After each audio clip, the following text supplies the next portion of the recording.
Hello, third graders. This video for English is your Chapter 5 review. Your test will be on Friday. I highly recommend, if you have your past workbook pages, if you want to go through and look at those, I would. I know some of you moms are excited to get rid of papers and they clean and you might not have them, and that's okay. Just make sure you really do this review and that you're looking at each section, following the directions, and understanding what each section is asking you. So turn into your workbook pages 93 and 94. Mrs. Connor cannot talk today. Let me switch screens here for you. So what I'm going to do is so we're going to start with section A. I'm going to read the directions. We're going to do one or two together. And then I want you to do the rest on your own. And whether that is watching the whole video through and then going back, or if you want to pause me to finish that section and then replay that, however you want to do it's fine. I know some of you are just going to whip through this and not look back, and there you go, because that's how you are. That's okay. As long as you understand it and grasp something that you're learning, that's fine. So section A. Draw a line between the subject part and the predicate part of each sentence. Underline the verb twice. If it's easier for you to underline and find the verb and underline it first and then separate those two, as long as you're following the directions and instructions that I'm telling you and that your test and review is asking you, knock your socks off. So ask yourself a couple questions when we're reviewing. What are we talking about in the sentence? The grass. So the grass grows tall in the yard. So we're talking about the grass, and what is it doing? It's growing. Growing how? Tall. Growing where? In the yard. So if you ask yourself those questions, it kind of I think is a little easier to answer, especially if you're having trouble. If you're not having trouble, then I wouldn't worry about it. But if you're having trouble, I would definitely ask yourself those questions. So we want to draw a line between grass and grows. Your subject and predicate, the predicate always starts with the verb. So if you can find the verb first, which is why I had suggested that, then you know where to draw your line. And then, so the grass is growing tall in the yard. So you want to underline grows 2 times. Sorry if I'm being repetitive, but I just wanted to make sure, you have to adjust things as long as you're still following directions, how they suit you, okay? Because that's all I want for you, is to do your best and to make it so that you understand. Number 2, the spring flowers bloom in the garden. Well, what are we talking about in this sentence? We're talking about the flowers. What kind of flowers? The spring flowers. And what are they doing? Blooming. And where are they blooming? In the garden. So your line would be between flowers and bloom, and you would underline bloom 2 times. I think you got this. Let's move on to section B. You are going to underline the main word of the subject 1 time, the main word. So for number 6, it says the boys. The is just a sight word. So our main word in the subject would be boys, because that's who we're talking about. And then you're going to underline the correct verb twice. So you may need to put both of those in the sentence. And what sounds better to you? Is there a helping verb before? Is there a prefix? You have to kind of look at the sentence and see what's coming before the verb, if that helps you figure it out. So 6 would be the boys, underlining boys 1 time, and the correct verb is enjoy.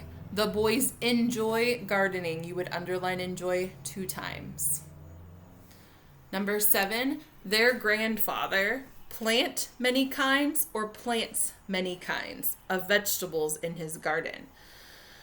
So our main word of our subject's grandfather, because that's who we're talking about. You would underline his name once, grandfather once, and plants is the correct verb. You're going to be underlining that 2 times. Good to go. Section C, moving right along.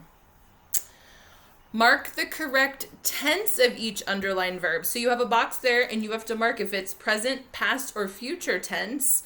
You can put an X, fill in the circle, a check mark, a star, however you want to mark it, that's fine. Number 10, Dylan will plant cucumbers in his garden. Will plant. That's in the future, so mark that circle. Number 11, he planted tomatoes last year. Well, that happened in the past, right? Last year, so we want to mark past. You guys are good with that? Moving right along. I don't want to keep too much of your time. And hold on, let me adjust my screen a little bit. I can't see the words. If I do this, though, I tend to disappear.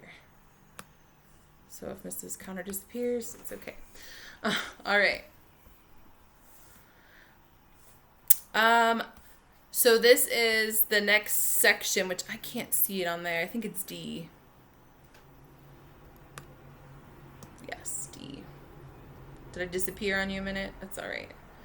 Section D. Underline the entire verb twice. Entire verb. So if you look down at the next set of directions, it says to circle the helping verb. So you're going to circle the helping verb and then underline that and the main verb 2 times. So the entire verb.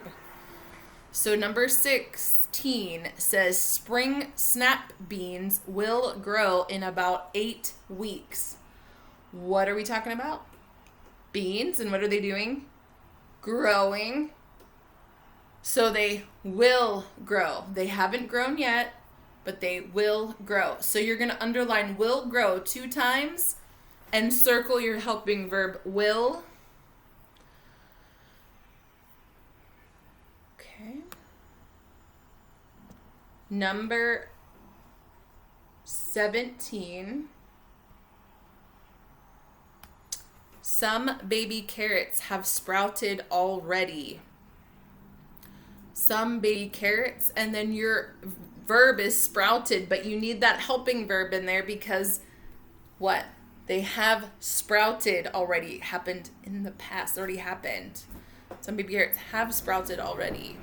So underline have sprouted 2 times. Circle have. Okay, moving right along. Section E.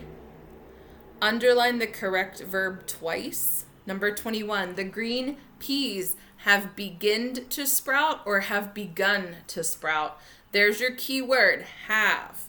Have begun to sprout. So you're going to underline begun 2 times. 22. Elise gave a bushel of vegetables to her grandmother or gived a bushel. She gave a bushel to her. Very good.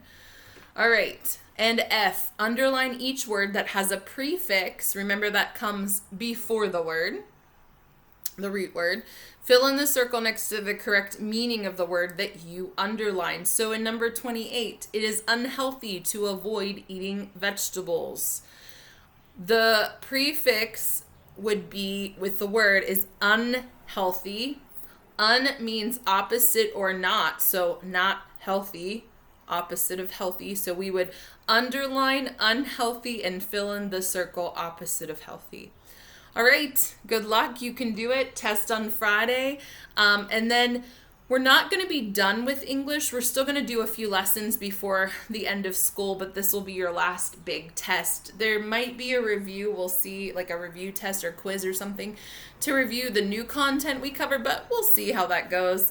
I will see you guys later.